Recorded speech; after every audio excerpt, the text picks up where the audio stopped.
We're just normal men. What do you mean, normal men? We're just innocent men. It's time for Side Scrollers with me, Stuttering Craig. I did. Oh, whoa! Right on the tip. Just on the tip. And Blabs. Co-hosted by our friends from around the internet. There is a portion of Norway where it is legally required to carry a firearm at all times. If you're just a normal man looking for common sense in this crazy-ass world, you've come to the right place. And now, broadcasting from our homes from around the internet, it's time for Side Scrollers. Okay, you ready? Open wide! Oh no! I missed it. I forgot to remove the thumbnail. Anyway, I'm really a boomer today. Guys, I am so sorry, but we all scared Craig away yesterday. The whole along the way, he's along the way gone. He's far, far away in a galaxy far away, and we won't even see him. So I'm sorry, but you know what? I have Kay here. Hello, Kay. What do you mean? I am Craig. It's my fan fiction now. I've escalated. Oh, I'm Craig. Along the way, I decided. Apparently, he says along the way a lot, so expect him to say that today, awful. too.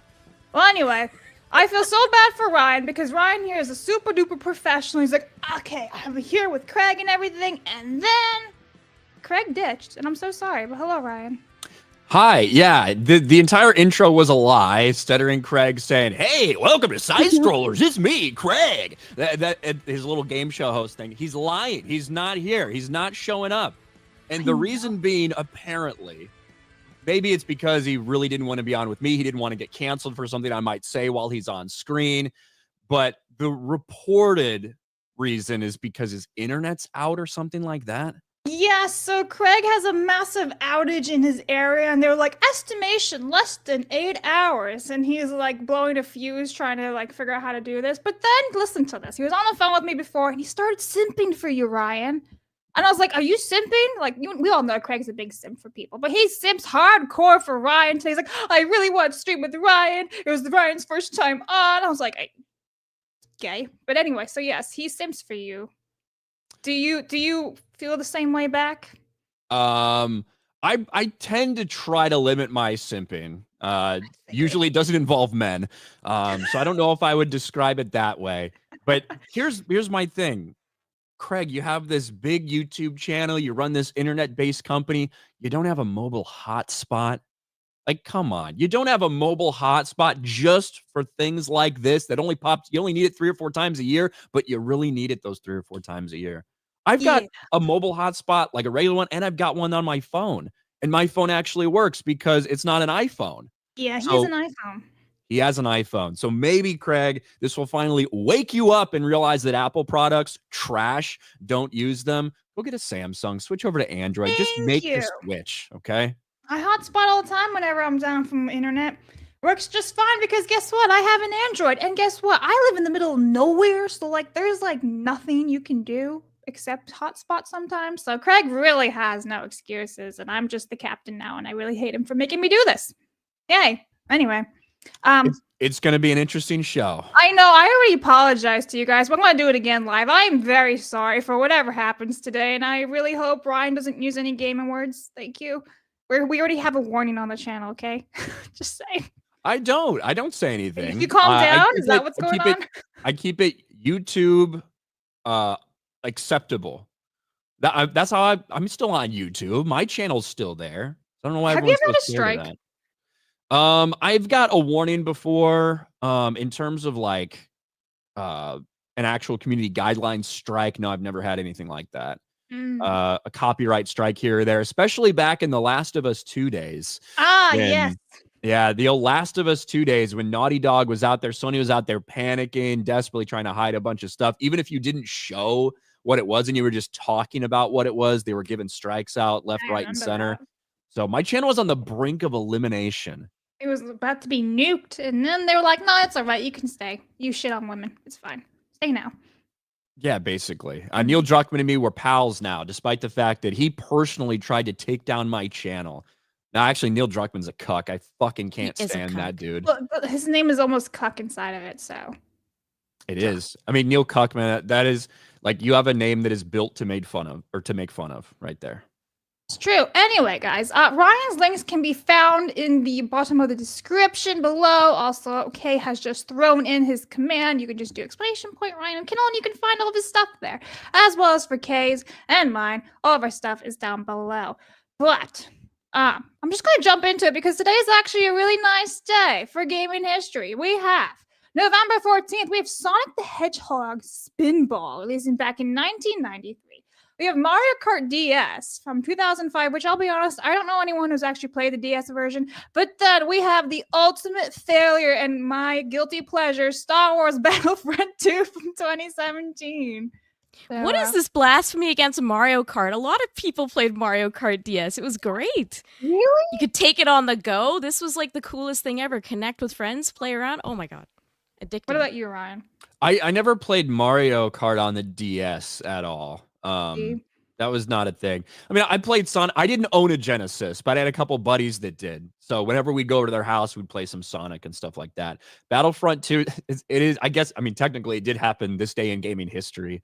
It's hard to believe it's 7 years old. Yeah, 2017. A failure of a launch, but honestly, by the time they were like finishing and canceling everything in 2020, that game was the shit. That was such a fun game for me. I loved playing that one. But I feel like they I fixed won't it up, right? Like, because Battlefront 2 had a bunch of issues at launch, I think. Yeah, and then like it got Anakin better. was super OP, lots of glitches and things. But then like they gave us some really nice maps towards the end, but they also gave us BB9 and BB8. It's like, who the fuck cares about soccer balls? No one. Yeah, also the other problem is that, you know, if you tried to hop into it a couple years later, after so many people like abandoned the game, only had, you know, a couple thousand people that continued to play it for years and years and years. You hop back into that game and you just get marked. Like if you get massacred. Villains or whatever, you get destroyed. I'm like, hell yeah, I'm Darth Maul, and I just get the shit beat out of me by everybody. Yeah. All the other people that are in the lobby playing the game have been playing for years and are autistically good at it. Oh yeah, like I remember my heavy was almost a maximum. That's how much I was playing that game, and like maximum was like level 1000.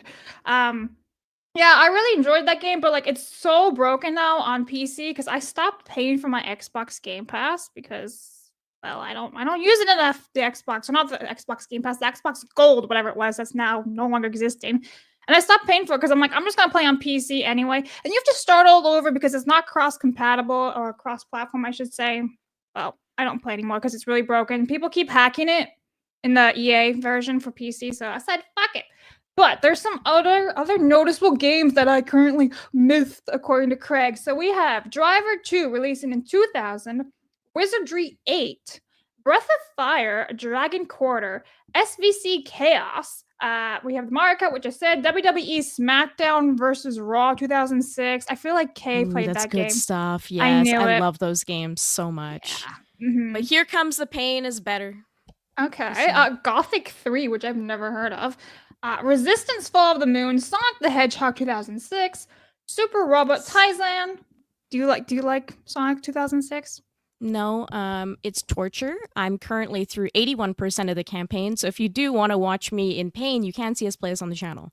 It's awful. I'm screaming at Sonic constantly. Does Chris Chan show up anytime? I hope not, but it feels like it. That's how bad it is. No, it's terrible. Like the last boss fight I did, I was like ready to throw the controller. It's so bad. Oh, good. We also have Super Robot Taizan, WWE SmackDown vs. Raw 2007, Yu-Gi-Oh! X, Tag Force, Fossil Fighters Champion, Saint Rose, God Eater, Harvest Moon, Lego The first Saint Rose? Or Saints Row? Yeah, Sorry. Saints Row the third, 2011. Oh, the third PC. one. So that's like the one people like. That's actually a really strong lineup in general today. You still picked a good list, Blabs. I'm not like there's an still outrage. more to go too. But it's all right. My lists are always shit. Don't worry. Lego Marvel Superheroes 2, Fallout 76. Star Wars Jedi Fallen Order was released today in Japan, and that game was kind of for me. It had its good moments. Fallout 76, man, that was a nightmare. 2018. Everything from the game itself to even the God, like the bags they released for it, like the special edition things, you had to pay a shit ton of money for, and it was just like fake trash canvas. People were furious. Everything about that game release was awful. Yep. I'm glad I never played it then. Dragon Quest III HD 2D Remake is actually released today, 0 years old, as well as Lego Horizon Adventures, which actually, I'm not gonna lie, looks fun, man. I'm not Because gonna it's lie. Lego. That's the only reason why. There's no reason for this game to exist. It's very bizarre to me. Listen, the latest Lego Star Wars game was absolutely garbage. No. What?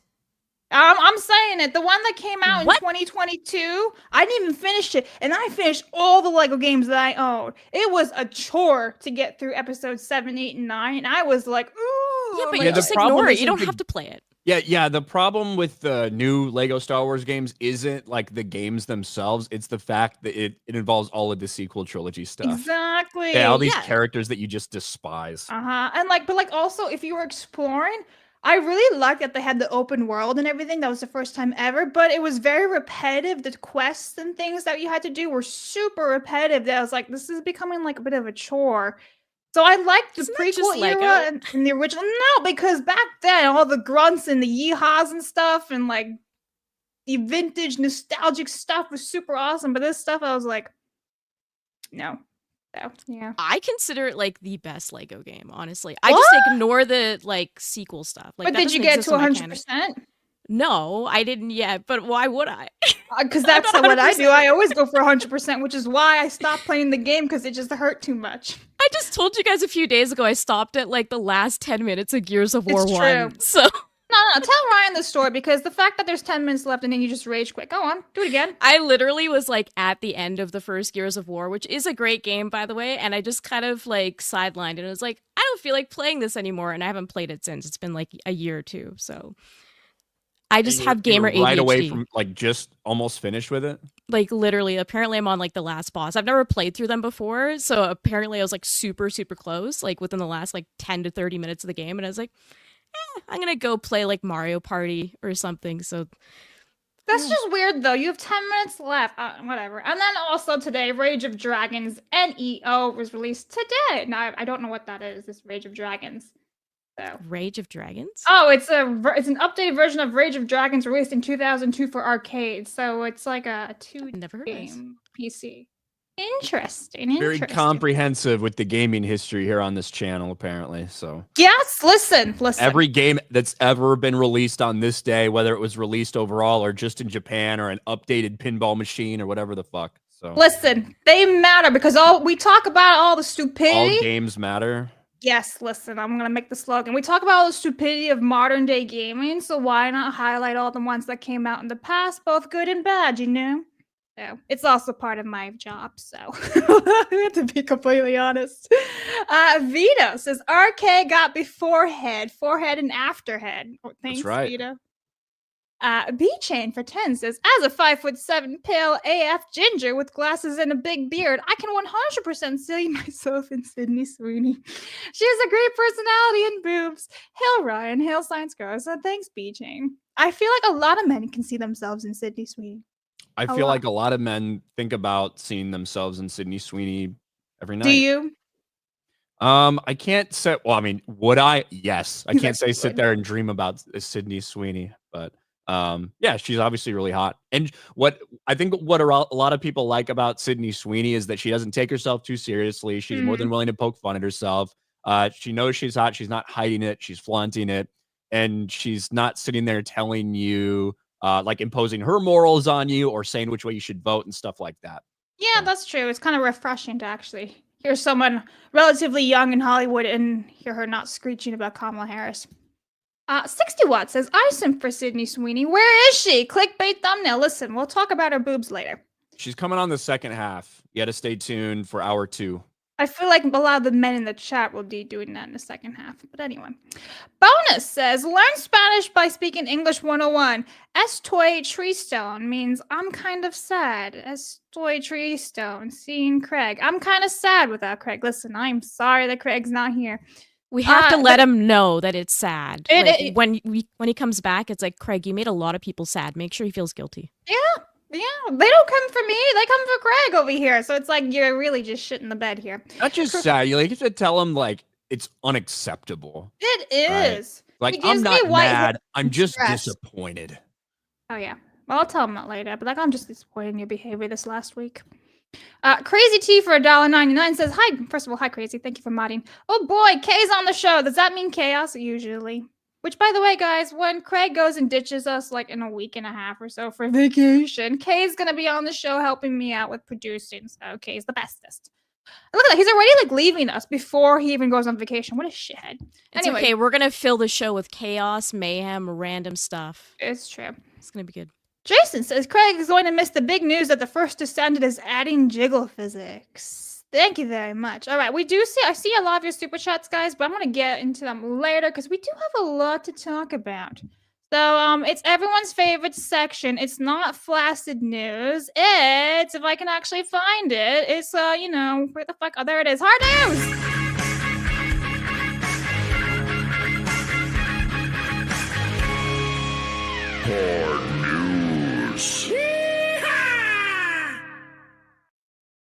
Okay, so have you guys ever played GTA? Yeah, I Yes. love GTA. Vice City. Oh my god. And Best are you super GTA excited ever. for 6? No. I haven't played 6 yet, but I have played 5. Wait, do you say am I excited for 6 or have I played 6? No, I said, are you excited for 6? Oh, I'm like, I haven't played 6 yet. It's not out. He's a but- seer. I am excited for 6, although people are right to like, especially with the current state of gaming and the gaming industry and some of the departures from the studio itself, people are right to be like hesitant, but I'm still excited.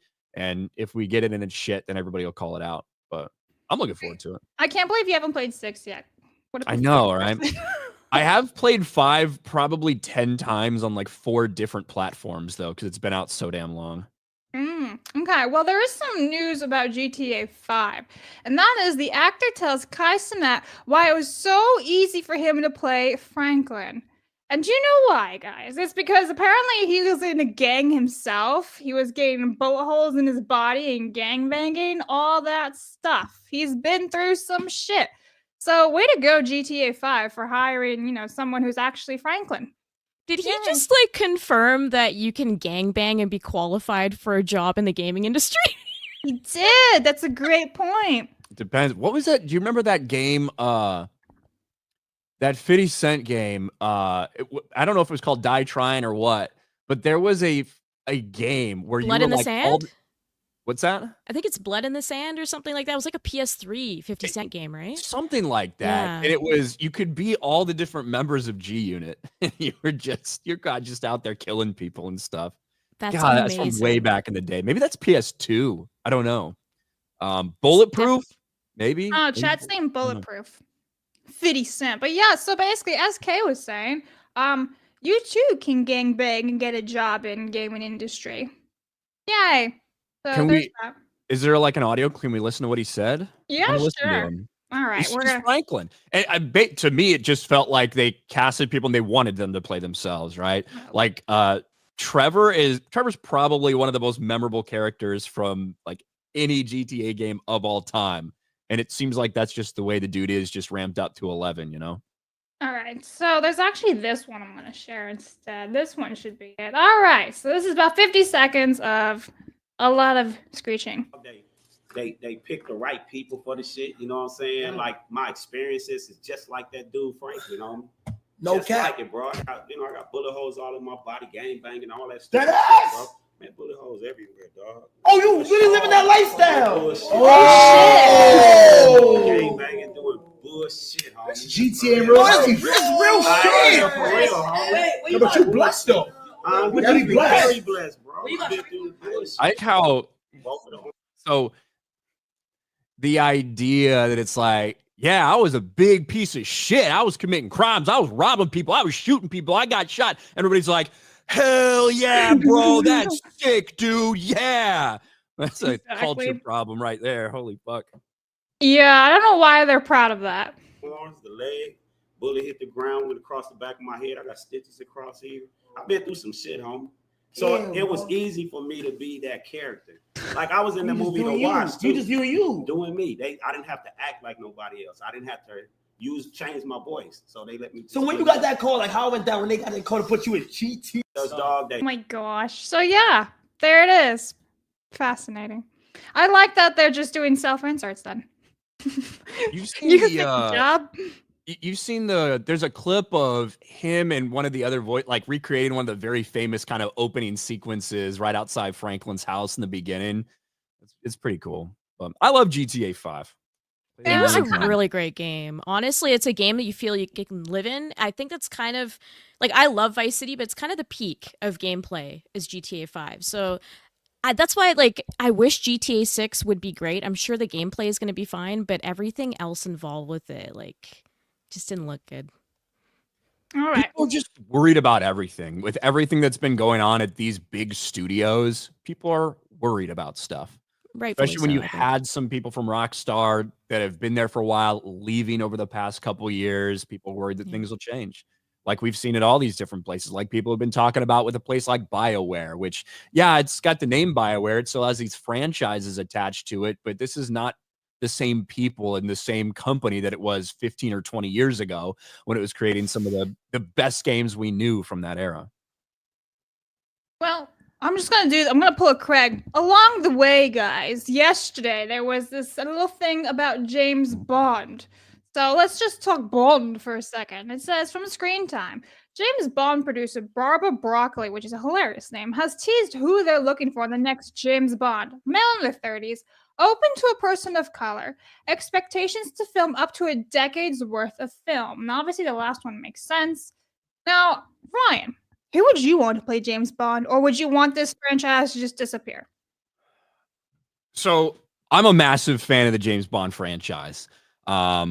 I even some of the Daniel Craig movies, although I don't like the way that they took the character and even the way that they decided to pretend, oh, this is the beginning of James Bond, yet we're going to keep M and then we're going to kill her. But that doesn't really make any sense with Pierce Brosnan's James Bond. It's very complicated. And the Daniel Craig Bond universe, you almost have to set it aside and pretend it's something else. But I think it's important to have James Bond. And I think it's important to make him James Bond, which is to not race swap him. Keep him white. This is basically like a British superhero in a lot of ways, right? When you think about it like that. And the idea that they say, hey, we're open, we're not committed to whiteness. That's kind of how it was phrased in the actual article. If you go look at the quotes, I think that you should be. Would we be having this conversation about the casting for something like Black Panther? No, absolutely not. It's okay to stay true to what the character is supposed to be. It's okay to stay true to Ian Fleming's James Bond novels. That's acceptable. That's fine. And that's what the vast majority of people out there want. People have thrown Idris Elba's name out there for years and years and years to the point where he was like, listen, I don't want to do it. I don't want to be the Black James Bond. Let's create something else. Let's do something else. Why does it have to be this role? Why do people have to change that role? Yeah, that makes sense. Aaron Taylor Johnson has had his name out there. It seems like he's been the kind of the front runner for a while. He's never confirmed anything. I don't even know if they've approached him yet, but that would work. He's in his mid 30s. He's obviously wide. I think he fits the bill. I think he could do a good job. But you got to get somebody who's in it for the long haul. Daniel Craig, one of the biggest problems with Daniel Craig, besides the decisions they decided to make, Daniel Craig hated playing the character. I think it was after the third movie where he was not committed to coming back and doing the fourth. And, somebody asked him, hey, you want to come back and play James Bond? He's like, I'd rather break this pane of glass and slit my wrist with it than play James Bond again. And it's it's like, God, so the only reason he's doing this is not because he cares about it at this point, it's because they gave him so much money. And even when asked a couple days ago, Daniel Craig gets asked, hey, who would you like to see you succeed as Bond in this franchise? And he's just, I don't care. Move on. Damn. Yeah. Nice. Yeah, some nice loyalty there. But who would you want? Like, if you could pick any actor. I'd be fine with Aaron Taylor Johnson. I think if they had done this 10 years ago, I think Henry Cavill would have been perfection for it. Yeah, because he was in The Man from U.N.C.L.E. and he did fantastic in that role. Yeah. And even he's in his early 40s, right? He's like 40, 41, 42. I think he could still do it. And I think he'd do a phenomenal job. I think Henry Cavill would be a perfect Bond. But I think most people are going to view him as maybe a little bit too old right now. But in an ideal world, I'd love to see that. But I just don't think that's ever going to happen. And what about you, Kay? Well, actually, no. What's your favorite James Bond? I think you were saying, were you saying Sean Connery in the chat? Oh, Sean Connery is the best Bond ever. Did you see how serious she got then? She's like, I love Sean Connery so much. He is like the embodiment of James Bond. And I hate Daniel Craig. I don't like the way that they like went with the series. It doesn't have the same charm anymore. And he literally acts like Harrison Ford, as Ryan Kinel said. It's like he hates his role so much. So for me, Sean Connery is the peak. There is no better for me. But if I had to choose, I would go Henry Cavill for sure. I think he's great. I don't know what he did to piss off Hollywood, but like every role he gets like thrown close to, it feels like he's not going to get it. So I don't think they will pick him, but he deserves it. I think it was it Mission Impossible he was in as well? I remember like he was really good in that. So I think he would do an excellent job. Yeah, I never knew that Daniel Craig was a huge piece of shit for James Bond. And you're right, he is like Harrison Ford, because there's a way about being graceful about it. You can totally hate it afterwards, but just be like, oh, I have no idea. I really can't say, but I wish them all the best of luck. You know, fingers crossed, everything works out. He could say something like that and then just be on his merry way. Instead, he just is like, absolutely, I don't give a fuck. And it's like, who are you? Harrison Ford reincarnated. And that's just so disappointing because, like, again, without these like IPs in movies, where would these actors be? You owe your entire like fan base and these IPs your life, but that's fine. I do have to say it's incredibly cringe as well that they're like, we're open to having like a person of color and all this shit. No one cares. Like, no, if you put a person of color in that role, that's all people are going to fixate on regardless. So what's the point of putting someone like Idris Elba or whoever they might choose in that role? Like, you're kind of ruining it for that actor and you're also ruining it for everyone else. I agree. Just keep it as it's always been. Make a new movie. And when I see some of this stuff, it does make me wonder as well, are they actually serious about that? Or are they just saying to not get any backlash from the woke crowd, right? Are they just saying, yeah, we're open to casting potentially anybody, but behind the scenes, they're like, yeah, we're just going to cast a white guy, right? Like, hey, James Bond's fucking white. But maybe that's the way some of these companies have started trying to navigate this thing. I don't know. Have no idea. As far as the Daniel Craig era, I do think there are some like high points. I think that Casino Royale is one of the best James Bond movies I've ever seen, period. I think it's fucking awesome. And I think it was a great way to kickstart, Daniel Craig in there. A much different version of James Bond, but if you've read the Ian Fleming novels, it's actually fairly accurate to his personality in a lot of ways, that version of James Bond, which kind of got turned a little bit different for the initial movies. And I love Sean Connery. You're right. Sean Connery is the best James Bond. He's the first one we saw. He's the one that's done the most. And he's incredible. Timothy Dalton was before his era. If people had seen those Timothy Dalton movies 10 years later, maybe, I think they would have been much more receptive to it. But I think it was just a little too serious under the radar. And a little too maybe dark for what people were expecting at the time, especially following up Roger Moore, who is the most lighthearted of all the Bonds. So I don't know. I'm just saying Sean Connery for the win. It's why Indiana Jones 3 is my favorite because Sean Connery. I mean, how do you not love that? But let me get to some super chats. So over on Rumble, Honey Badger for 5 says, Ryan, can you say something sexist towards Blabs for a good sound bit? I'm so happy that I get to come on this show and be surrounded with women. I thought this was a place for normal men, but here we are, 2 women on the panel with me. I'm sure this show's going to go swimmingly. No problems at all. We're here to help your image. Don't worry. We're just, now no one can say you hate women because you have to talk to them for like 2 hours. This is actually Ryan's PR tour. He's trying to fix it, okay? Trying to rehabilitate myself. Exactly. Right. B Bear for 2 says, who let this fig on side scrollers? Well, I gave him the link, so I guess me. Bo Nilsson says, I canceled YouTube 4 years ago because they don't live up to my community guidelines. Thank you for being on Rumble. You're welcome. Wahooey Outdoors. What's up, guys? Check out my channel and subscribe. Hunting videos. Thank you for the $1. And I think, because Rumble has this amazing thing where they don't show you everything. Oh, here we go. Let's see. B Barrett says, between Blabs and Ryan, who's the bigger HP fan?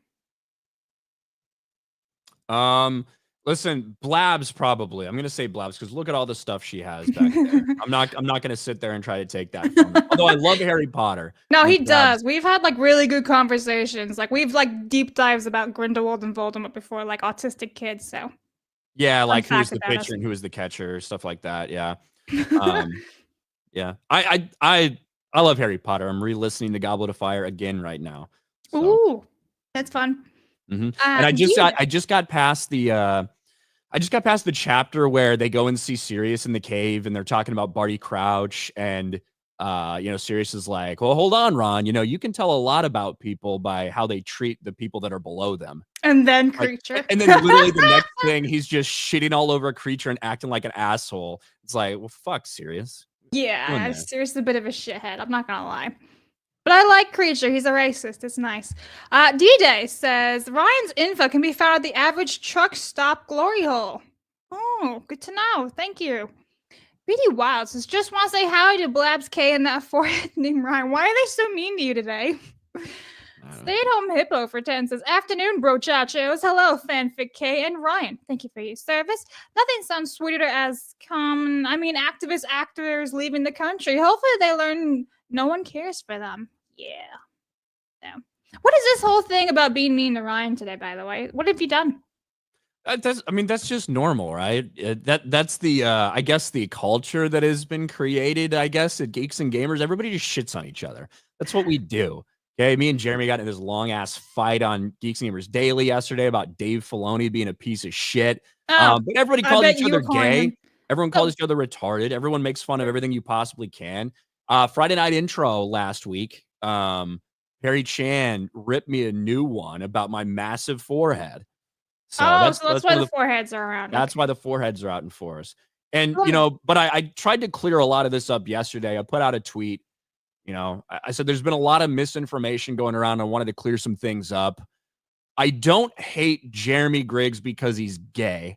I hate him because he's retarded. That's fair.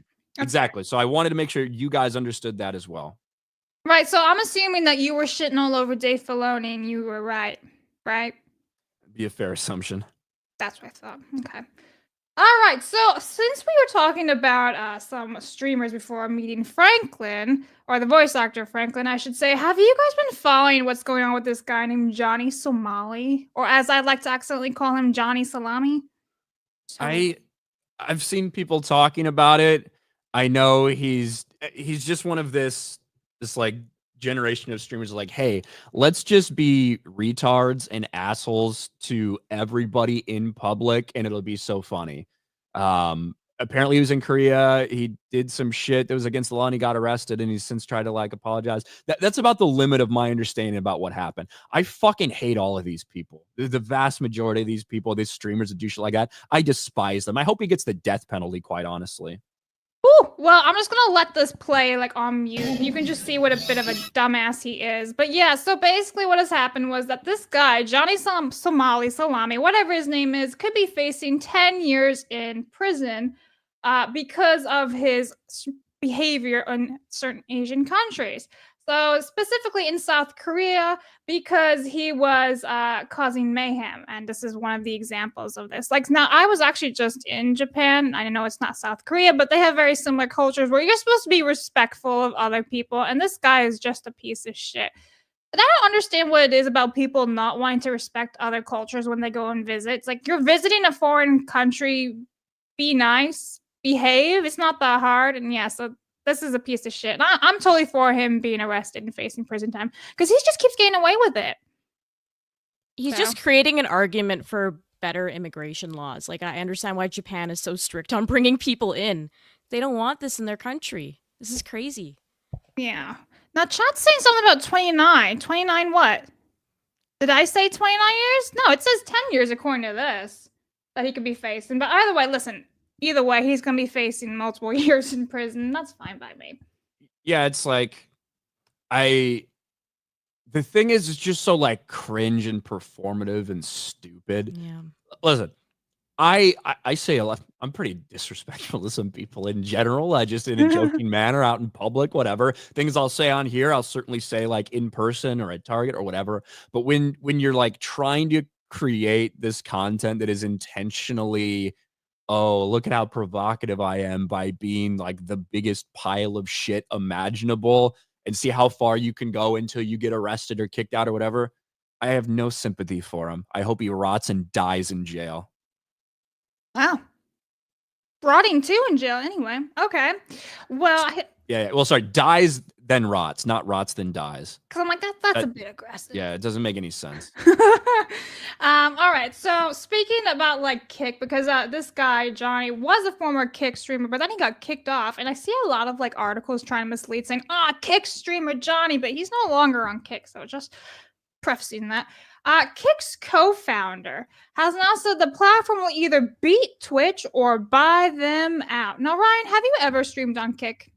Yeah, a couple times. I have not streamed games in a long time, but yeah, when everybody, I'm like, man, look at this. I got a nice little Twitch channel going on. This is fun. And then everyone's like, fuck Twitch, we're going to Kick. I'm like, well, fuck. All right. Fuck me, I suppose. So then I started my Kick channel. I did a couple streams over there, but I've not streamed games in a very long time. Did you even finish Hogwarts Legacy? I'm almost done with it. Bro, Like, it's been I'm like like 90% through. 84 years. I know. I take my time. I didn't quit on it. It's just Yeah, when I play, I feel like when I play the game, it's like going to be a 10-hour gaming session because I get so into it and I'm exploring, and I'm doing this and I'm doing that, and I get completely off track. But I'm enjoying the game. I know you had a lot of issues with it. I mean, I tried to be as like unbiased as possible, and there's plenty of great things in there. Like I read the making of it, and it's like, wow, some of these guys really had care about the books and the movies, and try to combine it. The music was fantastic, in my opinion. If you really listen closely, you can hear different composers from different movies of the Harry Potter and Fantastic Beasts like in there and certain stuff. I'm like, that's awesome. But yeah, I had a lot of issues with it.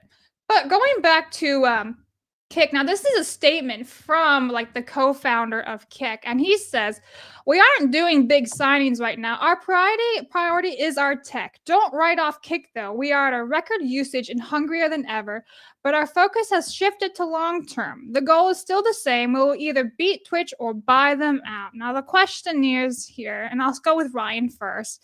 Do you think Kick will ever buy out Twitch? Maybe. I don't know if that's a, hey, 3 months from now this is going to happen thing. Kick is obviously massive. It signed some big time streamers and stuff like that. But one of the things you watch, it reminds me a lot of the streaming wars for Hollywood entertainment. All of these different streaming services that popped up, and they decided to throw hundreds of millions of dollars to get this director or this actor. Let's greenlight a bunch of these movies because we need content, and we need big names. And a lot of them kind of overspent on the idea that over time, this is going to be something that's profitable. But they blew a lot of money up front. Obviously, Kick with all the gambling integrations and all the money that's from that, obviously it's a little bit different story, but you look at some of the deals that places like Rumble made, places like Kick made to try to get some of this talent over on their platforms. Now the focus, in my opinion, for them is going to be, well, shit, we spent a fuck ton of money. Now we need to continue to slowly grow and sustain and make ways to make this make sense for us to actually start turning a profit on this site, not just with all this extra influx. And they've kind of got those peaks. They've got those big things. You got people that moved to Rumble, moved to Kick to follow those streamers. Now they got to figure out if it's advantageous or capable for them to keep paying that type of money to people. And I don't know if it is. Yeah, my biggest question for them is because they've been around for like, what, a year, 2 years at most. They still don't have the option where you can download your own VOD. I find the chats are so broken all the time, and the mobile app is garbage. Like every time it updates, it logs me out. Why? Why do you do that? I have to constantly relog in. So it's small things like that. So instead of like focusing on these big streamers, which they seem to be going away from, they really need to work on these behind the scenes tech stuff, because like Twitch is doing some great stuff for like the streamers. I know they're really shitty, but like the option to be able to turn your like little short, like your streams into shorts where you can move yourself to the top and have the gameplay at the bottom. Like that's great. Like where's that stuff for Kick? That would be massive. People would love to use that, and then they can upload it to their socials. It's kind of like what we talk about for YouTube and say a place like Rumble, a competitor like Rumble. It's like, man, YouTube's been around a really long time. And from a tech perspective, as much as anytime anything goes wrong on YouTube, we freak out, about why the fuck is this not working? Why is this happening? But overall, they've got the infrastructure and they've been building and refining it for a long, long time tech-wise. And you can't really expect that out of these companies that really just started making a push a few years ago. That's fair. So that's one thing that you could just kind of have to expect if you're willing to take a shot and try one of these new platforms. Twitch is owned by Amazon. Amazon has more money than we could even possibly imagine. So is there a point where Twitch continues to get such bad PR and so many people hate Twitch for what they're doing? They view them as inherently political, whatever it may be. Does it get to a point where it's not worth the hassle, where it's really not making any money for them? And Amazon's like, hey, you want to come in and make an offer, make us an offer? Maybe that does happen at some point, but I think we're a ways away from it. What do you think, Kay? It's almost redundant at this point. I get that they might want to acquire it to get the customer base, because Twitch does have a pretty dedicated customer base. But otherwise, it's fairly redundant. I think Kick runs pretty smoothly, at least in my experience. We multi-stream on there. But I agree with you, they're missing a lot of features, but these things are easy to implement. I think spending the money that Amazon's going to ask for Twitch probably isn't financially worth it. I don't see how that would be, especially because it's so similar. Maybe they want that as their splash page to move people over to Kick. I don't know, but it doesn't really make a lot of sense for me to make that move. And yeah, what is Amazon going to ask for that? Probably something astronomical just because they can, right? They're in the business of making money, so I don't know. It doesn't make sense to me. Good luck to you, Kick. I'm rooting for them because that 95 split is fantastic, but they got a long way to go. Over on it was DJ for 10 says, Ryan thinks the Crystal Star was a penultimate legacy Star Wars novel. He also wore his last name on his back pocket so the Marines knew who they were drilling. Appreciate it, DJ. The fact that you said, I think you're trying to make it seem like I think Crystal Star is good. Penultimate would be the one before the last thing. So I don't think you quite used it right, but I appreciate it. Thanks, DJ. Crystal Star is a trash book, by the way. Oh, well, here it is again. He sent it twice. So thank you, DJ, for the 10 again. And 60 Watt says, I leave games unfinished to avoid the empty void when I feel I finish a game. This is so real. There are games on my list, on my backlog, that I literally just leave there to be like, if gaming never gets good again, which it will. I think gaming is on a good track right now. I have those games I can go back to in the early 2000s, and they're still great. So I do hold on to stories. Like Mass Effect, I wish I could experience it for the first time again. And I never will, and it's really tragic. Mark of Reality over on Rumble says, look at all the all-powerful Blabs finally got rid of Craig and replaced them with a respectable host. Yeah, Ryan and Kay are back, and now Craig's out.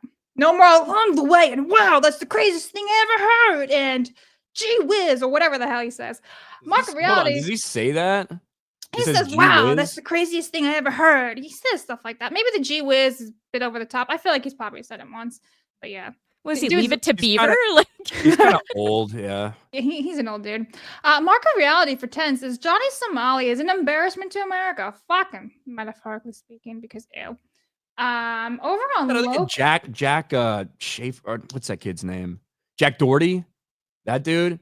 Yeah, that dude's a fucking piece of shit, too. Oh, I just hate those douchebags with a passion. Spoon Ninja over on Local said, Ryan's gay.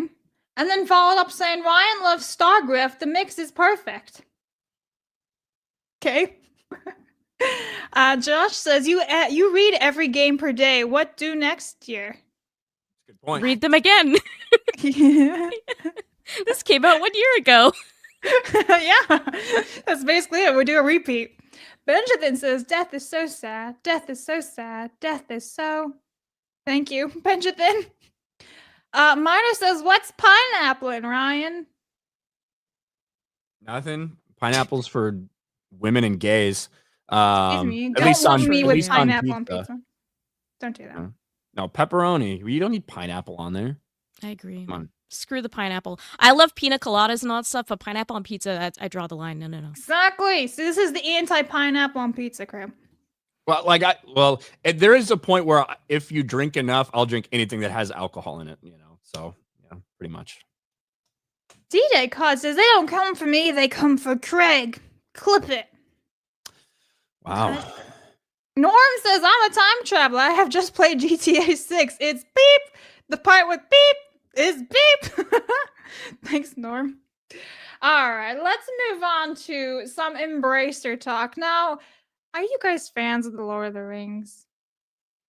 I am. I love Lord of the in, Rings. in general, like Tolkien's Lord of the Rings, yes. Yeah. That's all that's real. Nothing else exists. Amazon's never been involved. Now, have you played any of the games by Embracer? Which ones did Embracer do? There's so many Lord of the Rings games. So I'll just Must be the newer ones, right? Yeah, basically Gollum. If anyone played God. Gollum, Yeah, so that We that, did that would play be it my on our question, I channel. guess, on that, because Embracer bought them not that long ago, right? Like, yeah, no, Embracer wasn't behind like the Shadow of Mordor game and stuff like that, I don't think. no. So I'll actually read this out for you guys, and we can get all of our answers there. So it says, Lord of the Rings owner Embracer reports 10% drop in entertainment sales, and it blames Tolkien's IP for lower activity.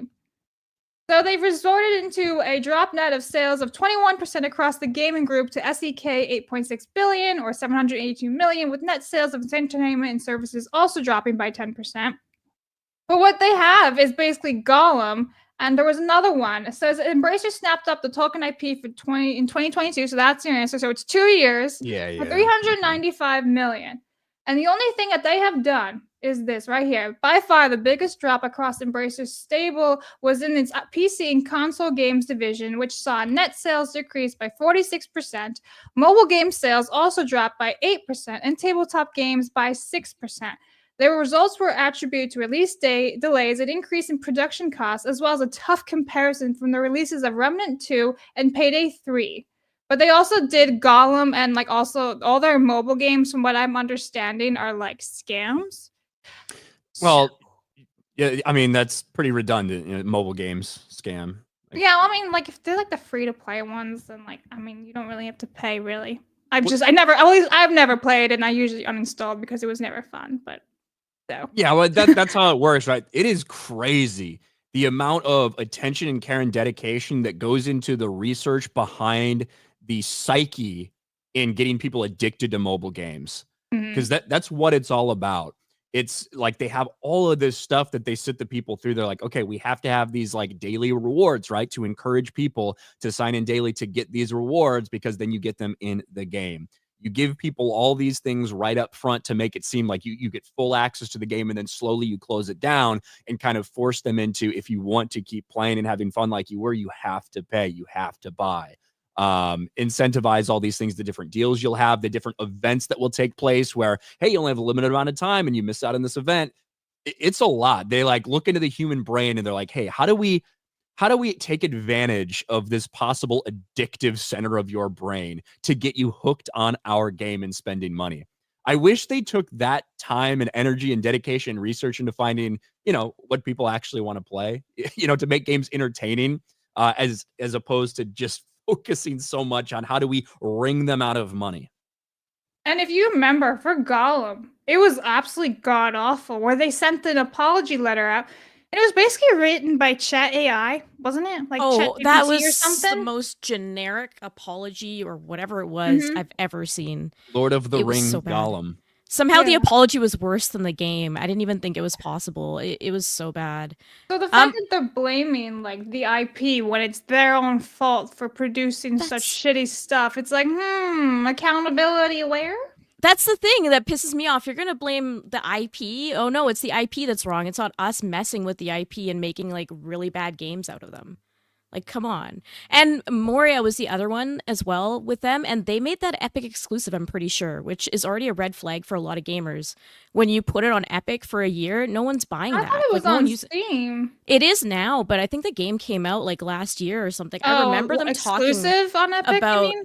Epic exclusive, yeah. So that's always, that never is good for gamers. I will say one redeeming quality about Gollum, it had potential because there was this like system in there where Gollum and Smeagol were like battling, and they're like, do I do a good thing or do I not do a good thing? And it was like an internal conversation type thing.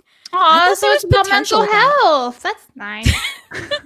Yeah, look at. I thought it was a cool mechanic. They just Like they gave you morality choices basically in it. Pretty much, yeah. I feel like they could have put a little bit more polish on that part of it. Even it would have been better. But yeah, the game it's so bad. It's one of the few games that I've looked at. I'm like, I can never look at this game again. It's just awful.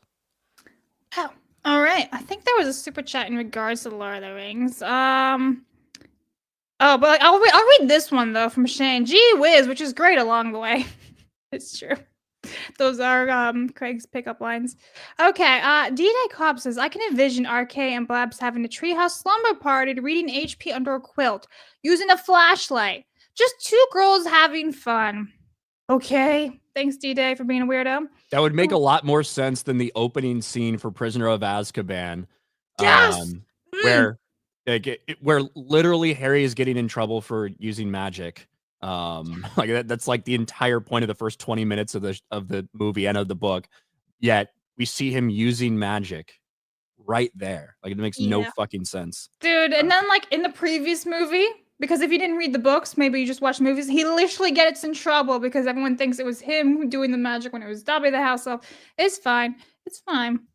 The worthy one said, who was your main in Here Comes the Pain, Kay? Ooh, hard answer. I'm a big Kane fan. I like Rey Mysterio, Hardy Boys, a lot of wrestlers. So, and then I would go like classic Hulk Hogan, all that stuff. So I had a lot of wrestlers that I played back in the day. Or we used to, when I was on, we were doing some big maintenance project when I was back in the military, and we were on mids shift, I think. So middle of the night, sometimes work was a little light. We used to all go down and we had a TV, we had a PlayStation 3, and we had WWE 2K13 maybe at the time, 2K14, and we would just have battles. We had a couple belts that were hanging up in there that, you know, we'd actually have battles. You'd get to put your name on the belt, all of this stuff. But then as soon as you won it, you had to immediately defend the belt. You had to immediately defend the title for it to officially transfer. We had some epic fights. WWE 2K13, I think. B Chain says, these people are delusional. A great fantasy game movie show would be colossal. If it focuses on fantasy, not fucking pronouns. Yeah.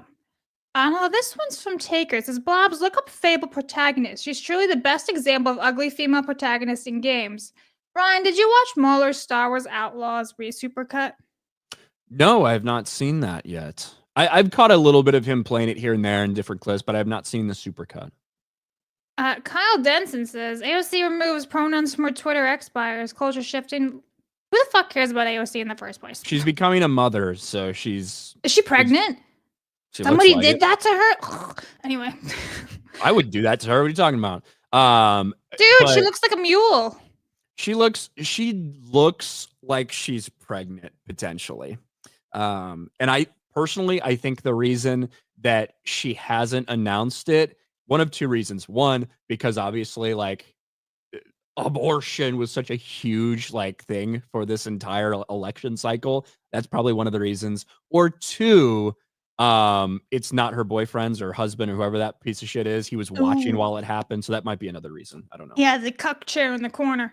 Anyway, Joe's guy says, I'm with Blabs. Lego Skywalker Saga was awful. See?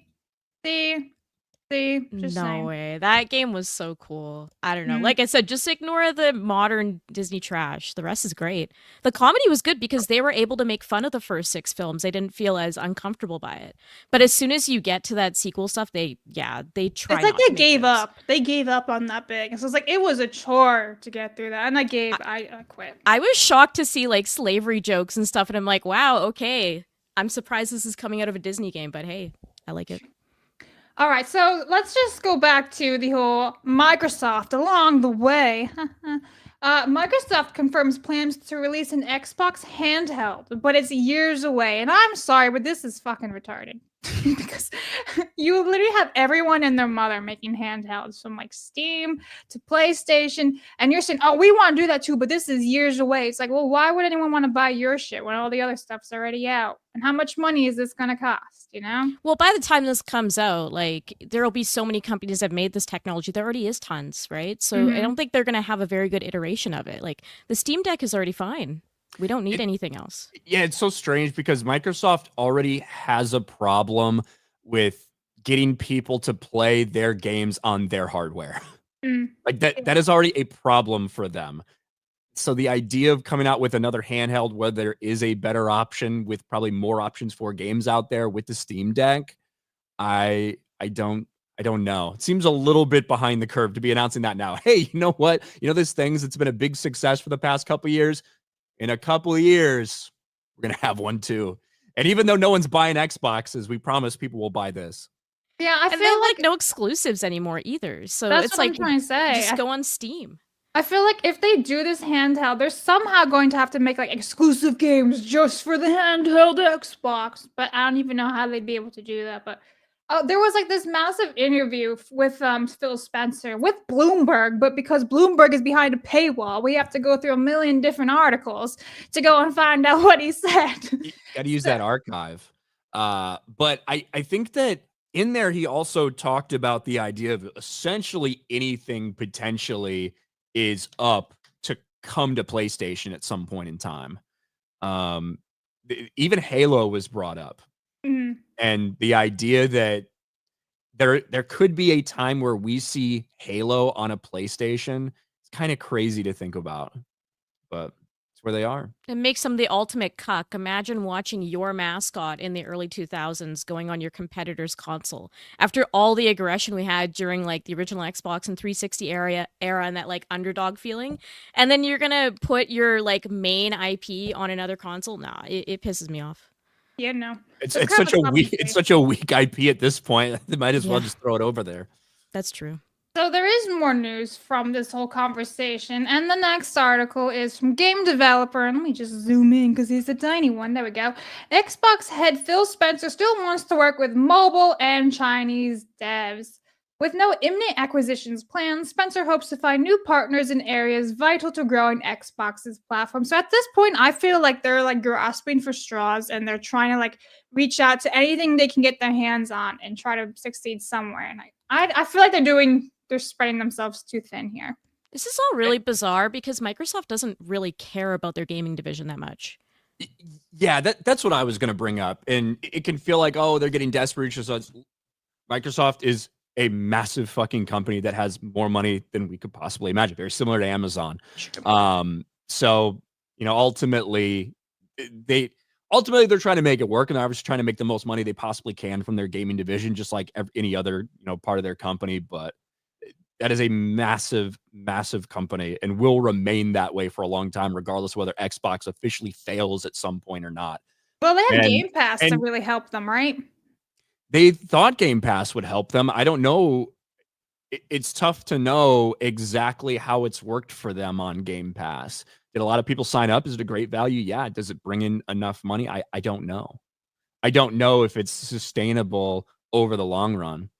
And I think that there's some other game developers who, some of them love the idea of getting this big pile of cash for putting their game on Game Pass day one. Some of them aren't too keen about, you know, spending 8 years developing something just for people to get it for free with a subscription service. But I don't know. I have no idea. I'm sure some developers feel one way, some developers feel another. I don't know how the devs themselves feel about Game Pass and what it's done for like economy wise in the industry. For gamers, I think it's a great value. But in terms of the industry, I don't know. Well, there's also this little bit here that I thought was kind of funny. It says, to reach new players, we need to be creative and adaptive of new business models, new devices, new ways of access. We're not going to grow the market with 1,000 consoles. So I feel like that's all their Xbox sales. Well, I was on Instagram yesterday and I get this ad that's like, you're reading this on an Xbox right now. I'm like, no, I'm not. I'm on my phone. Oh, you're trying to push this whole like Xbox is anywhere. You can play our games everywhere. It's just so cringe. Well, there's even more news from Microsoft, and this one comes from our bestest bros at IGN. Fallout, Elder Scrolls, and Doom workers go on strike in protest at parent company Microsoft. Now, you may be wondering why. So, hundreds of unionized ZeniMax workers go on strike today over an alleged lack of bargaining by parent company Microsoft. Staff who are members of ZeniMax Workers United CWA are on a one-day strike to call out Microsoft for an alleged lack of progress at the bargaining table over remote work and for allegedly unilaterally outsourcing quality assurance work without bargaining with the union. So I feel like, yeah, one whole day is totally going to convince them to go and fix shit up. No, we're going to give you one day to sort this out. So honestly, I don't think they're not going to give a shit. It's a one-day strike. I don't know if it's just like that time of the year where like a lot of these contracts are coming up or being disputed, but I feel like it was a couple weeks ago when we saw a lot of Ubisoft workers kind of protest because they got a return to work order. Essentially, they didn't want to have to actually go in 3 days a week and stuff like that. So I don't.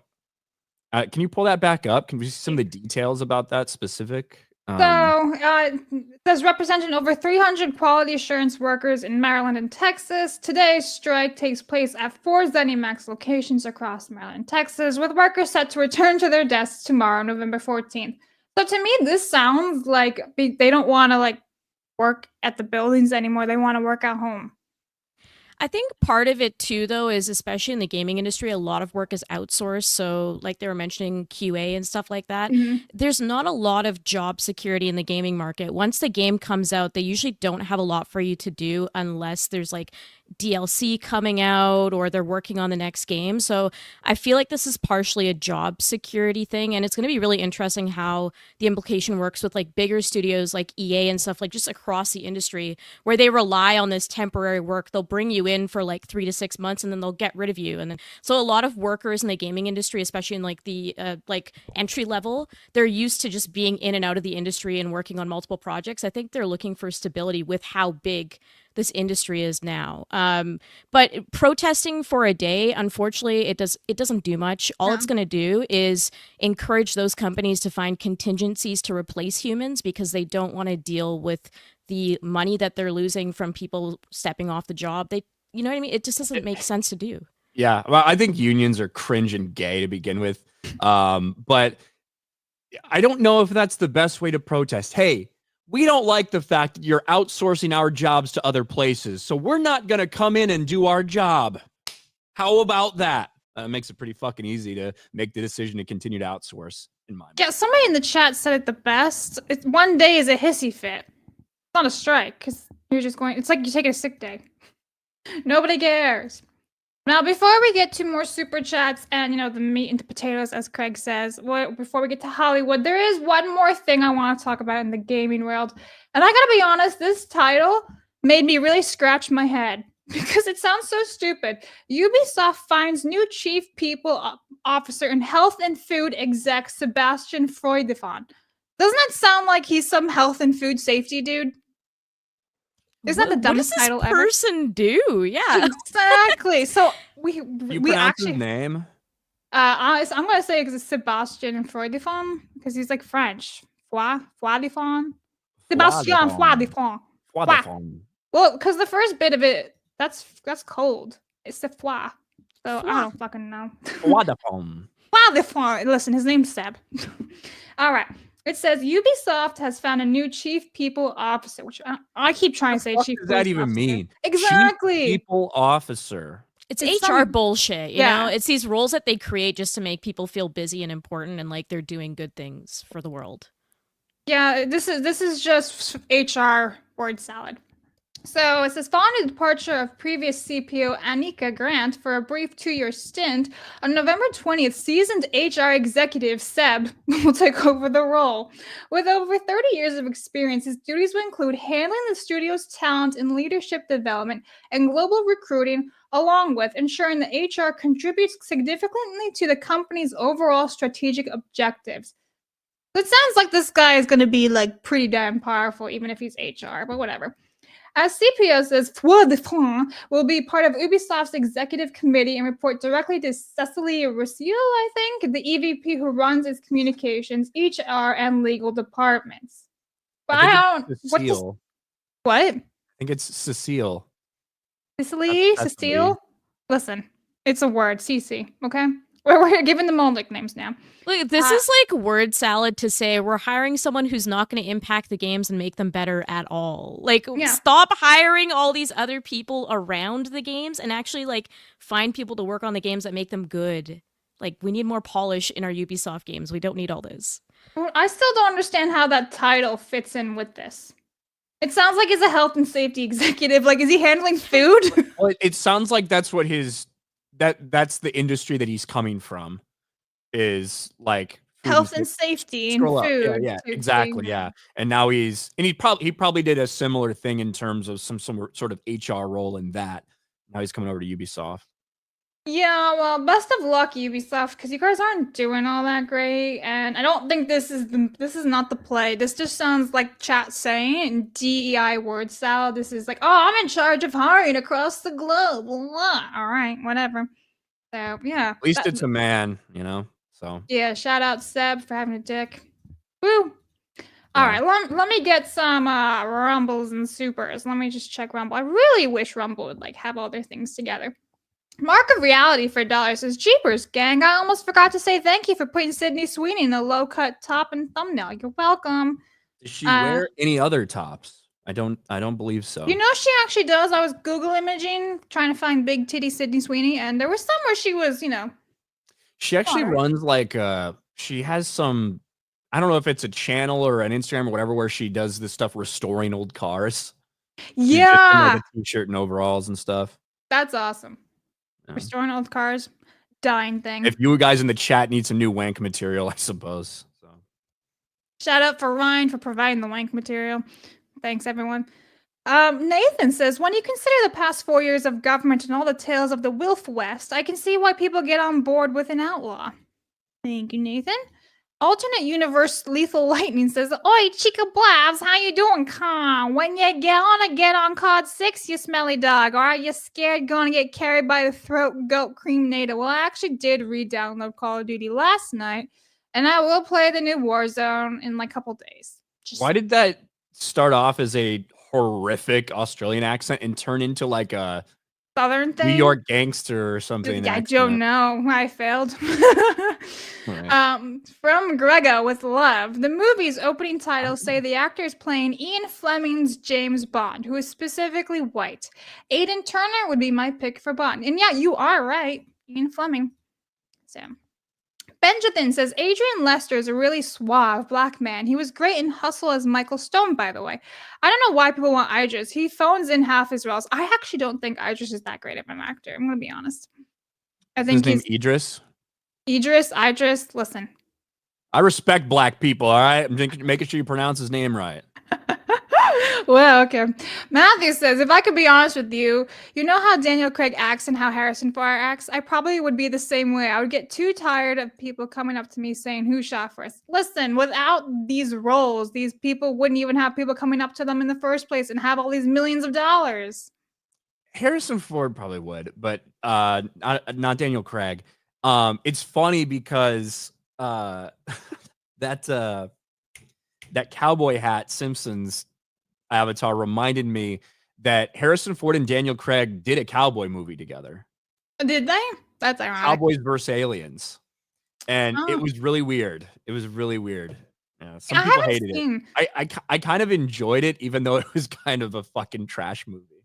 I'm not gonna lie, I haven't enjoyed a whole lot of Daniel Craig's movies. Like, he's done a lot of stuff, and I'm like, yeah. Like, he was in a Lara Croft movie, and that was god-awful, that one. He was great in that one. What are you talking about? He was Really? the villain at the end, right? He's not exactly the villain, because she saves him, and then poof, he just disappears. It's like, what happened to him? You just kissed him, but okay, whatever. Yeah. Weird ending. I was distracted in those movies. Oh, right, because of two things, I'm assuming, huh? Yeah. D-Day Cod Job 11 says, Jane Seymour is in ALD is the best Bond girl. Period. Thank you very much. Autistic Accountant says, in Shakespearean times, actors were considered the dumbest dregs of the population. Maybe we should readapt that mentality. Hey, you're not wrong. Speaking of Bond girls, Halle Berry, like, I just recently saw a picture of her in a dress, like the same dress 20 years apart. And it's like, God, it doesn't look like she's aged at all. No, she I don't know is what kind of one like fine demon lady. child sacrifices she's doing to like stay looking young, but holy shit. There's some she's kind of beautiful. adrenochrome or something happening. There's no way. It's like wearing that same dress that you wore 20 years ago, still looking hot as shit. And I'm like, fuck, sometimes I buy pants and 3 months later they don't fit. She's fitting the same dress. My God. Ryan's like wood. Yeah. Mersney says, Ryan, Razorfist would like a word with you about Bond. Okay. Okay. Dwight Power says James Bond has always had a specific look. Fans weren't even happy with Daniel Craig being hired at the time because he didn't look the part. Yeah, it's Avatar. the idea that you can't be critical. Every single James Bond casting has been met with a lot of care and criticism about how these people look. When Daniel Craig got hired as a light-haired, blue-eyed actor for Bond, people lost their shit. Yep. It's the same with like the Percy Jackson stuff. So when the movies were cast, right, everyone had a field day, including me, because like they were like 10 years older than they were supposed to be. They changed the plot, they changed everything. The movies are fucking trash. They bro. are trash, but Like, now they're fun. the movies are fucking garbage because they, like you said, that first movie, they completely undercut any possibility of continuing with the rest of the story. In just the first movie, it doesn't make any sense. No, They're they way too ruined old. it. And like the thing, it had so much like promise because it was made by Chris Columbus, and he advertised. I remember in the trailer freaking out, saying the director of the first 2 Harry Potter movies. It's like, yes, he's gonna bring this greatness to it because he did so well with the first 2 Harry Potter. And it's like, nah. It's not a bad movie though. Like as a movie, if I hadn't read Percy Jackson series, For sure. I actually like the movie. I think it's solid as a movie. Yes. But this was not the same type of, hey, Harry Potter, Sorcerer's Stone, let's adapt this. And who knows who wrote it? Who knows who was involved with all that stuff? I don't know how involved Christopher Columbus was, but yeah. have you seen the new show? No, it's god awful. I've just been shitting all over it on Twitter instead because I watched. You haven't seen it, but you're shitting on it. Yeah, well, no, I've seen the recap of it. And I've seen all the acting decisions and everything. Like, I watched this Italian YouTuber, so I watched the recap all in Italian. And it was basically the title of Percy Jackson, but doesn't make any sense. And, like, the acting... Yeah. Yeah. It's like, it just doesn't make any sense. Like, the plot's stupid. The acting is garbage. He couldn't find anything good about this show. And all the casting is so wrong. There's official artwork on the Rick Riordan website showcasing how all the characters are supposed to look. Exactly how Annabeth looks, exactly how Luke looks. Athena. Yeah, really quick, I got distracted. Full-blown AIDS in the chat says he did not do so with the first 2 Harry Potter movies. You were just 5 years old. No, I rewatch those movies all the fucking time. Like the first 2 are pretty good. The first 2 movies are very good in terms of what he's doing. Taking 11-year-olds, an entire cast full of 11-year-olds, dealing with that nonsense to begin with, a lot of whom didn't have a ton of acting experience, and doing an adaptation of those 2 books, Sorcerer's Stone and Chamber of Secret, while being forced to introduce everyone to this world and establish the rules within this world. Yeah. I'm not saying it's perfect or anything, and I think a series is actually the best way to adapt them. But I think that with the task he was given and what he had to work with, I think that Christopher Columbus did an amazing job introducing the world of Harry Potter on the big screen. Yeah, I'll be honest. I think they're the first, like the best adaptations from book to film. The first 2. And Yeah, they are because they're so much bigger. You might love Prisoner of Azkaban, but it's not exactly a great adaptation.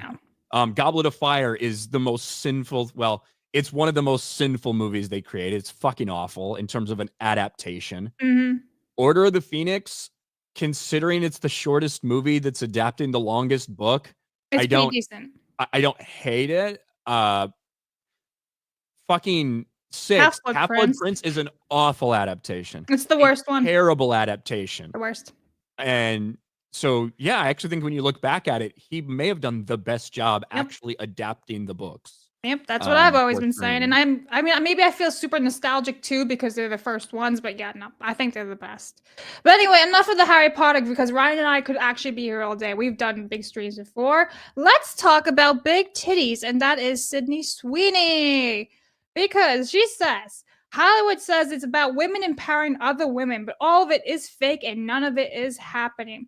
Now, this is actually in terms of a movie called Anyone But You. Has anyone watched that? Yeah, that's the one. Did that come out earlier this year?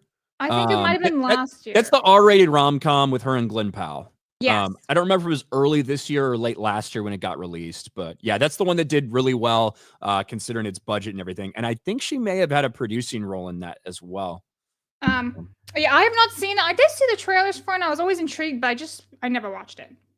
But apparently what had happened was Hollywood producer Carol Baum said Sweeney is not pretty and can't act, and then slammed Sweeney's hit rom-com Anyone But You as unwatchable. A representative for the actor fired back at Baum at the time, slamming the producer for having the audacity to attack another woman. Now, I'll be honest, that's just stupid. Like, oh, she attacked another woman. It's like, what, we can't be critical of each other. Not was her comments nice? No, not really. I'm sure there's a nice, better, graceful way of talking about someone like that, especially in Hollywood. But Sydney Sweeney has actually come out and said this, and she says, it's very disheartening to see women tear other women down, especially when women who are successful in other avenues of their industry see younger talents working really hard, hoping to achieve whatever dreams that they may have, and then trying to bash and discredit any work that they've done. This entire industry, all people say, is women empowering other women. None of it's happening. All of it is fake and a front for all the other shit that they say behind everyone's back. Yeah, and this is really what this is all about. And we've seen this as actresses who we may have been introduced to when they were younger and they had no problem showing a little skin or using their sexuality. People like Scarlett Johansson and the way her character was played in Iron Man and like all this stuff, right? All of a sudden they get a little bit older. They see younger women that come into the sphere that get a lot of attention, and they start talking about how, we really shouldn't be sexualizing people like this as actresses. It's not okay. And they start feeling threatened by these younger people coming in, maybe taking some of the roles that they themselves would have had. This is, and I like Sydney Sweeney for calling it out, all this fake Hollywood bullshit.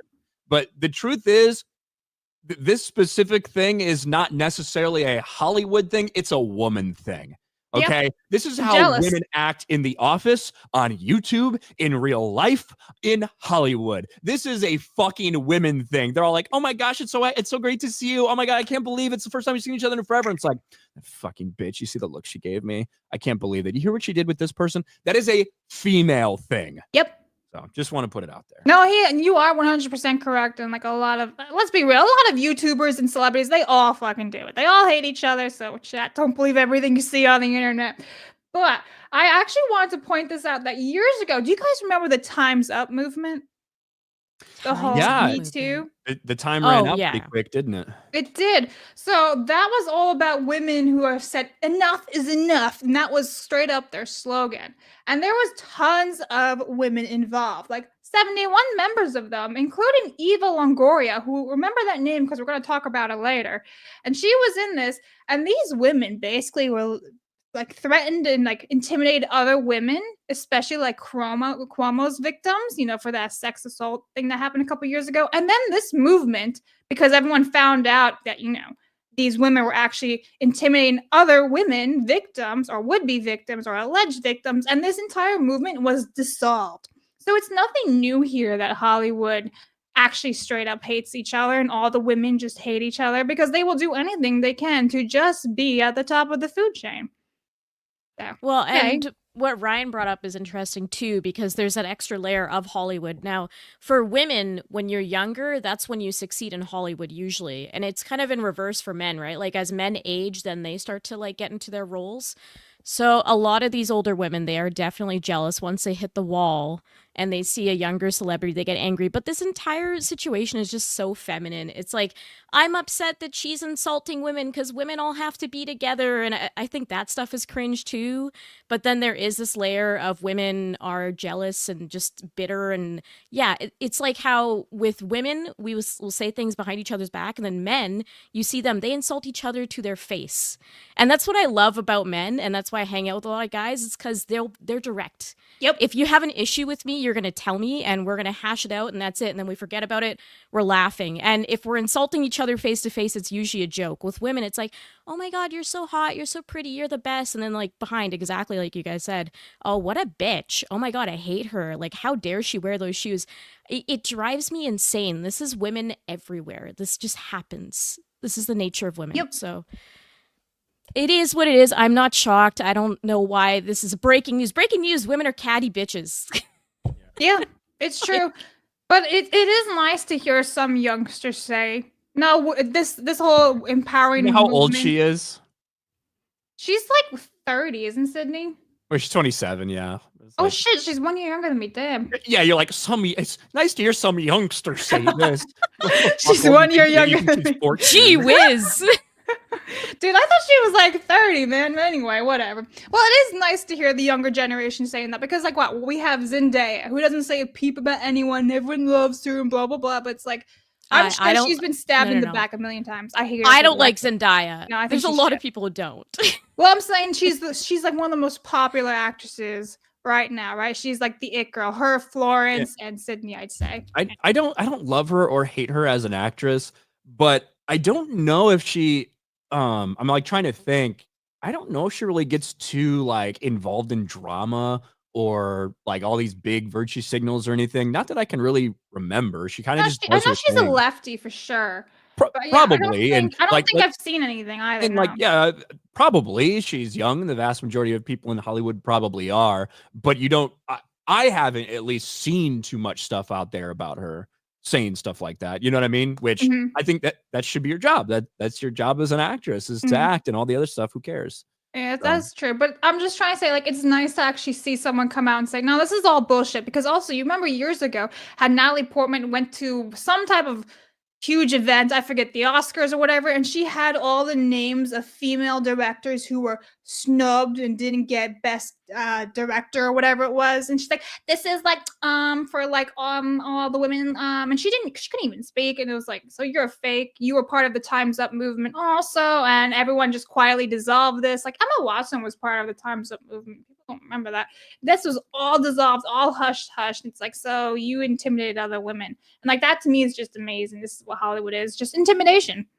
Yeah, we talked about it before, all about female empowerment, all this stuff. And you got woke bitch Leslie Headland, who's a shorter of the acolyte. Well, how did she get into the entertainment industry? She was holding doors closed while Harvey Weinstein raped people, right? So like that's the type of female empowerment you can expect from people when they think they can get ahead. It's all fake. It's all bullshit. And shout out to Sydney Sweeney for calling these people fake, because that's what they are. Yep. So remember how I told you guys to remember the name Eva Longoria. Now I'm sure everyone knows who Eva Longoria is. She's a beautiful woman, but it turns out that she and her family have decided to leave the United States. So here it is. Eva Longoria reveals she and her family have relocated outside of dystopian US. I gotta go to escape.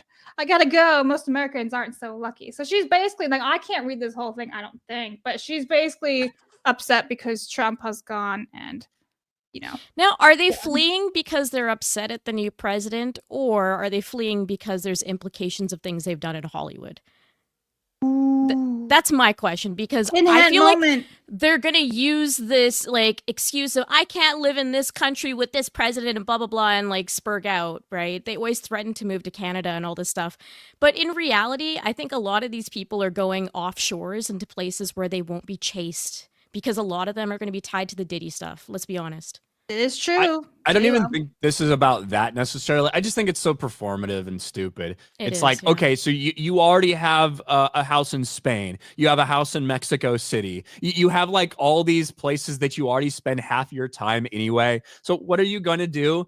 You're going to change your official residence to this place, maybe spend some time there. And you're still going to be in the United States all the time when you're working on things. Yep, it's true. Fuck off. It's just, it's a virtue signal. It's what it is. Yeah, it's true.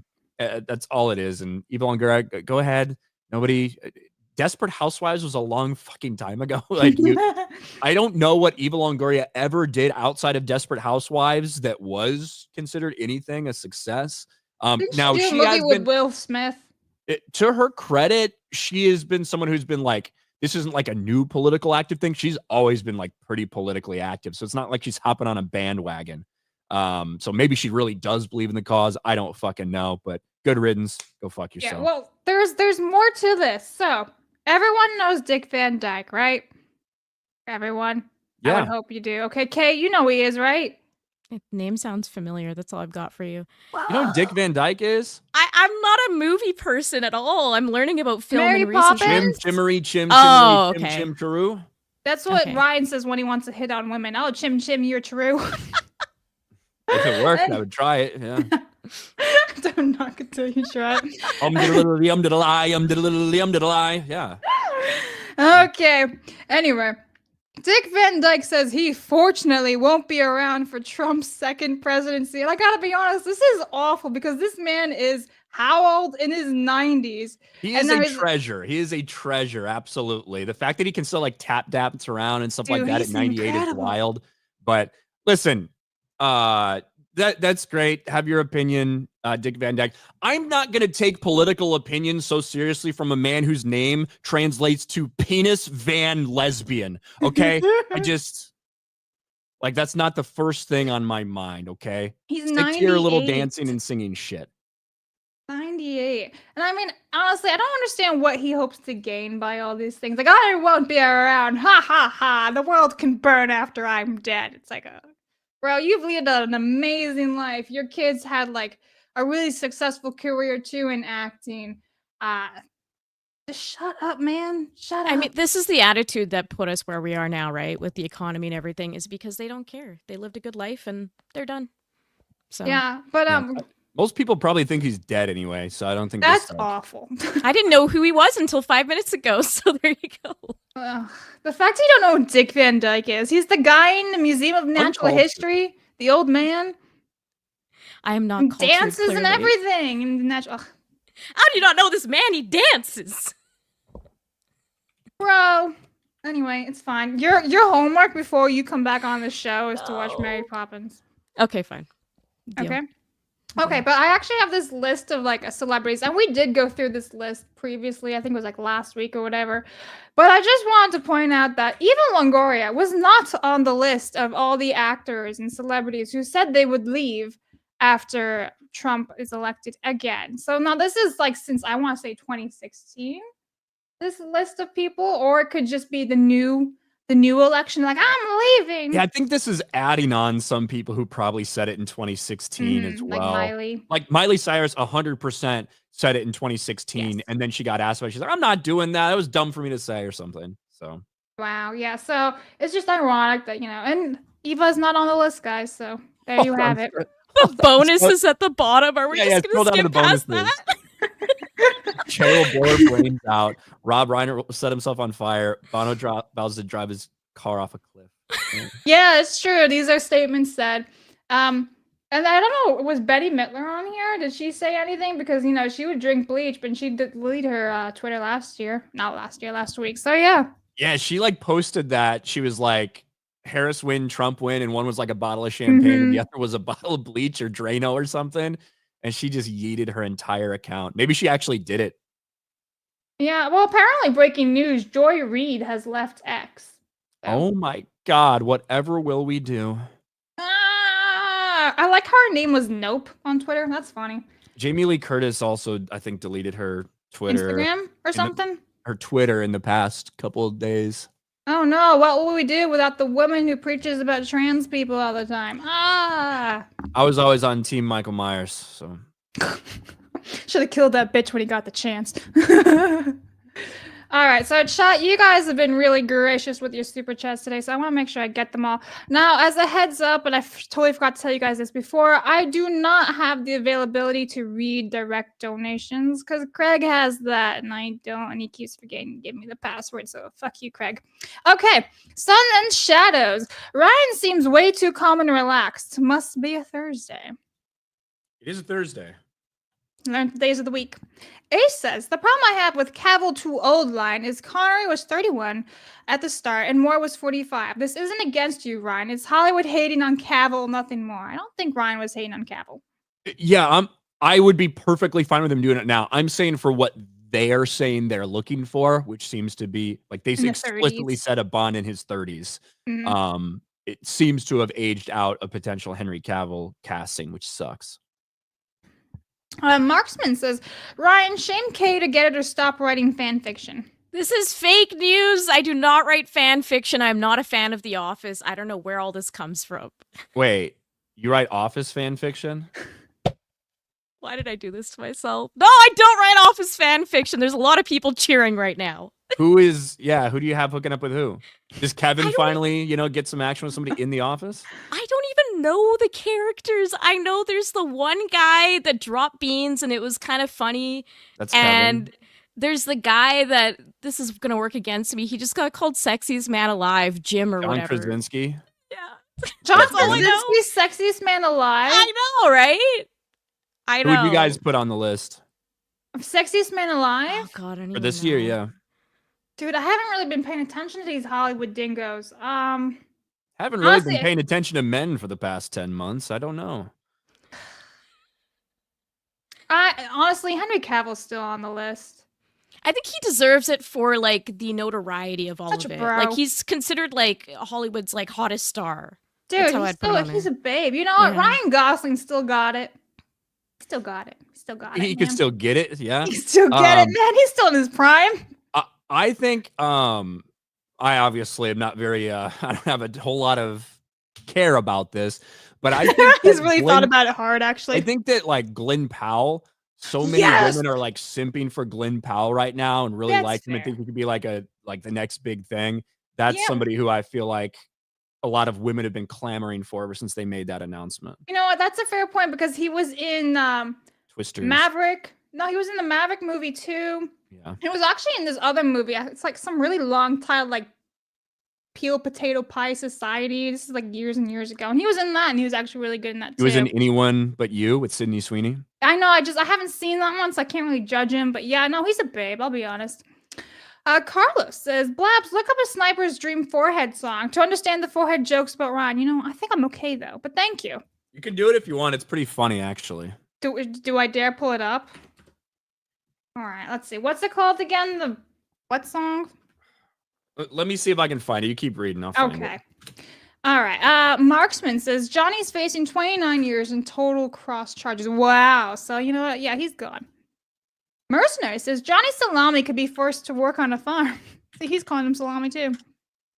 Ankle Break says they were not proud of it. They are acknowledging that you can make a change in your life, but not running from your past. It makes them more genuine.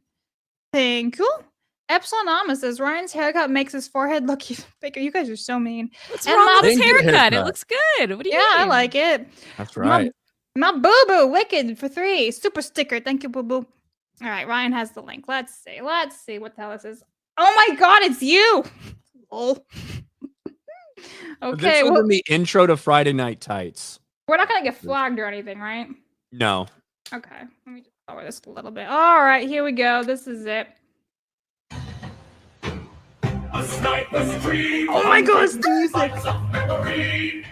He has me forehead, and after head goes brains vertical. No matter who he races, he gonna have a head start. Front to low, front to glow. Remembers what happened to Mound. His father stands on the second floor. Why can you still see his forehead with the comments open? Sure, he's nice. He got a lot on his mind. He's been told to hold that thought all his life. Will sweat tries before it reaches his eyes. He needs thanks. Most imaginations in 4K ultra This is so HD. bad. If you do an inch on his forehead, Corby will survive. His forehead says 6'5", but his eyes say 5'9". The most epic heroic song of all time. Bro's forehead has a national anthem. Bro knew this would happen.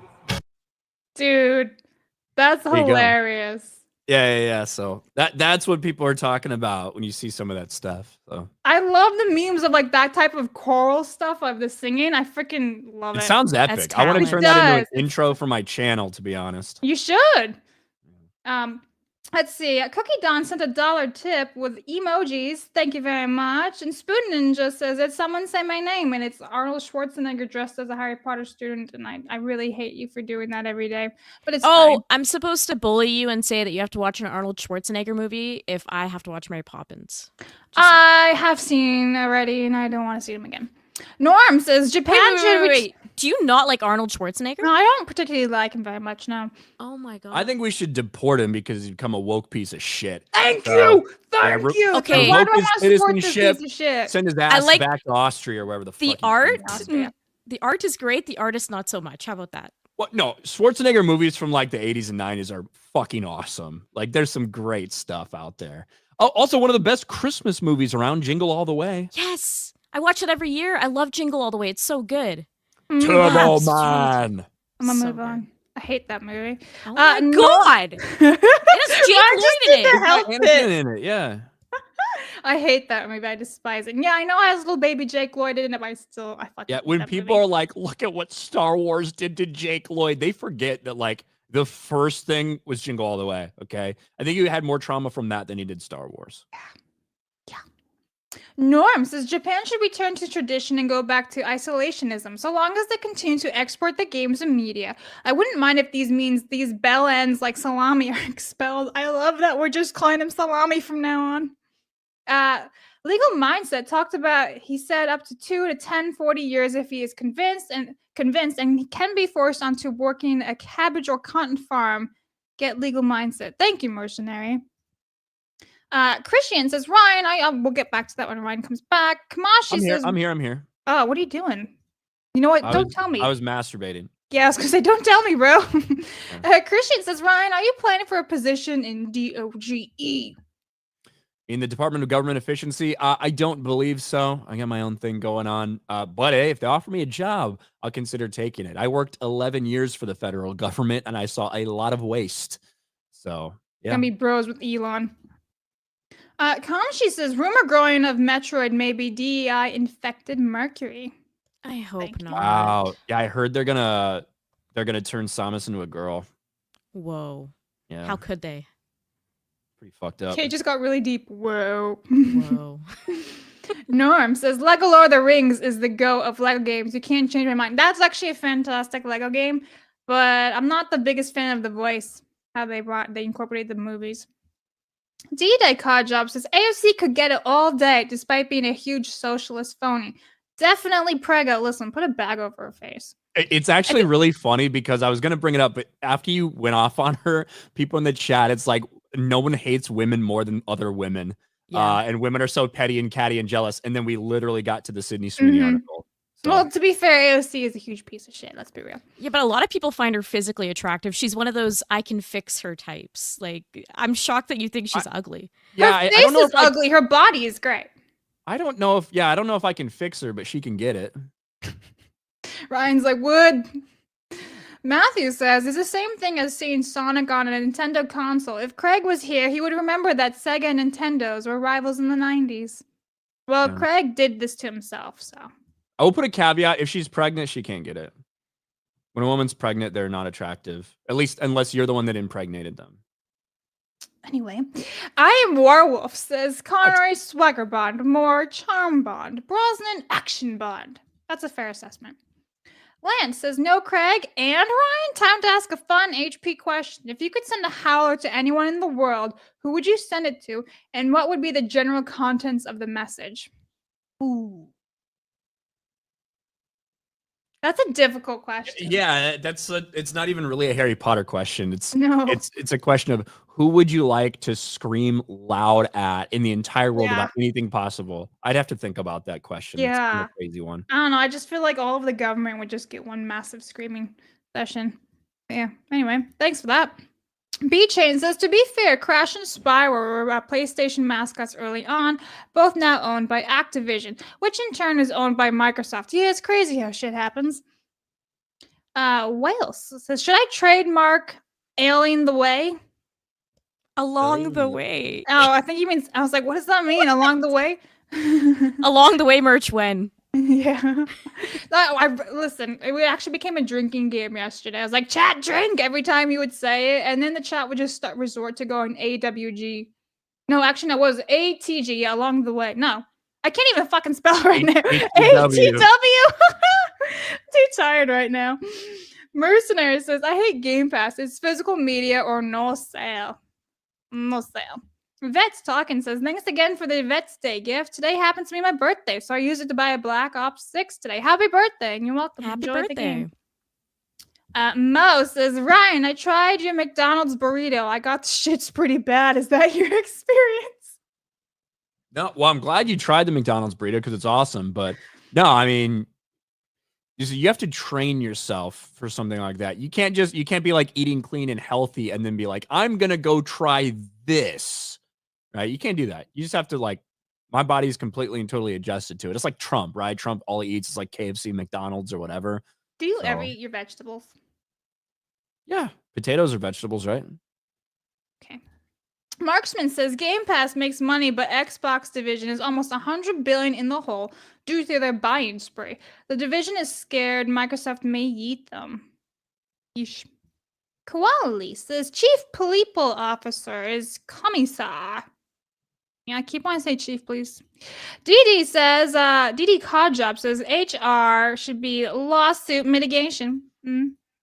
Gingerbread says best Daniel Craig movie is Munich. Mossad agents deleting terrorists. Highly recommend. I'm writing that down because I hate Daniel Craig and I want to like him. So I'm going to watch that. Thank you. New York Giants fan says unpopular opinion, but I always want to see Jason Statham play James Bond. I mean, technically speaking, he has in like a bunch of different ones. He's bald. It doesn't work. Ryan is baldest. I'm just like, you got like, there's a certain specific look for Bond, you know? And that's why people even criticize him having light hair. You can't be bald and be Bond. You also can't be black. So. Or Asian or brown. You really just have to be white. Yeah. Steven says, shout out to Ryan's hair and shout out to West Texas. D-Day. I keep saying DD or D-Day, but did he did the diddle dat diddly diddle did he? Jesus fuck. Thank you. Sound like I'm retarded every time I read super chats. Redneck Gooner Mazza for 5. Oi, Blabs, chop chop, get COD 6 gone ready. We gooning today. Season 1 is out. Listen, I've downloaded it all yesterday. The Worthy One says, my problem with Zendaya is not really her. It's that Hollywood what are you giggling about over there, Ryan? Did you see? James says Sean Connery was Asian in the best James Bond film. There Yes. is a Sean Connery Bond movie where he's pretending to be Asian. Oh my God. It's like the best Bond film. I love it so much. Yeah. It's It's cheesy funny. in the best ways. My problem with Zendaya is not really her. It's that Hollywood gaslights people into thinking she's one of the sexiest women out there. No. Yeah, I agree. That's my biggest problem too. And that Dennis blah blah blah, whatever guy that made Dune, he's like, I love Zendaya, and she's gonna be behind the cameras. Denis Villeneuve. Too French for me. I'm sorry. Do you have something in your throat, Ryan? That's what it sounds to speak French. Denis. They always sound so stupid. I'm sorry, French people Think watching of how they this. think we sound. Yeehaw! Pretty much. Joey says, I can imagine Bono driving off while the song Elevation is booming on the radio. Geronimo says, out of curiosity, have you all checked out Arcane? Reportedly, the budget for season 1 and 2 and marketing is $250 million. I've heard many great things about it, but I've not watched it. I haven't You? watched it either, but everyone rants and raves about it, so it's tempting. You, Ryan? I haven't watched it. I've heard great things about season 1. I heard mixed things about season 2, but I've heard season 1's fucking phenomenal. I've never got around to watching it. Matthew says, Conan the Barbarian is better than Lord of the Rings. Borg Pork says, Blabs could totally pull off a Sophia Falcone cosplay with the pixie hair, black dress, and red scarf with amazing cleave. Okay, bye. But honestly, Sophia is beautiful. Super chat. Like, you, but no, have you seen The Penguin? No, I have not. It's not bad. I'm not like a huge fan of it, but it's not bad. Yeah, I was gonna say like there's actually some similarities in terms of eye shape and stuff like that. She's gorgeous. Like, it's a big compliment. Trust me. Like, okay, well, yeah, thank I think you could actually pull it off for sure. Yeah, don't be so dismissive of this man's very respectful compliment of you. Okay, let's move on. Thanks. All right, Cladex for Canadian 2 says, deport Blabs to Italy and said, listen, you can't deport me. I'm a citizen of both countries. Doesn't really work that way. Are you Italian? You're Italian then, okay? I have a Yeah? citizenship, yeah. So is Sophia, the actress who plays Sophia Falcone. Oh, well, I guess we're the same now. Scarf of the Strange says, never stick your forehead in grace. Anyway, okay. I haven't done that yet. That is one thing with crazy women that I've not done. Stick your forehead. Jesus Yeah. Christ. Spoon Ninja also sent $1, and it's Harry Potter the Barbarian. Did someone say my name? I guess we did now. All right, chat. Thank you so much for all the supers and stuff. Like I said, I'm unable to see direct donations because Craig sucks. But, Kay, where can everybody find you? Well, at Melee Games, you can find us YouTube, Twitter, all the places. We're everywhere. Thank you so much for having me. It was a lot of fun. Well, thank you for coming on last minute. I'm sorry I pestered you for 5-10 minutes. I actually called you before too. I was like, wake up! Hurry up! Ryan, where can all the people find you? My channel, Ryan Kinel RK Outpost. I'm part of Geeks and Gamers. So normally, right before this stream, I'm hosting Geeks and Gamers Daily over there, Monday through Friday. I'll be on Friday Night Tights tomorrow. That's pretty much it. Thanks for having me. Fuck Craig for not showing up. Yeah, I'm sorry you had to deal with us two instead of Craig, but Craig was going on strike with the games industry there, in solidarity. Craig took a day off. Yeah. All right. And as for me, guys, I'm really close to 5K on the YouTube. So if you subscribe, my shit's also at the bottom of the description. All right, guys. Tomorrow we're ending the week with Vara Dark. So I'm going to do the Craig outro. People are going to try to keep it down. Don't let them. You guys got to go get them. Fatality. End this thing.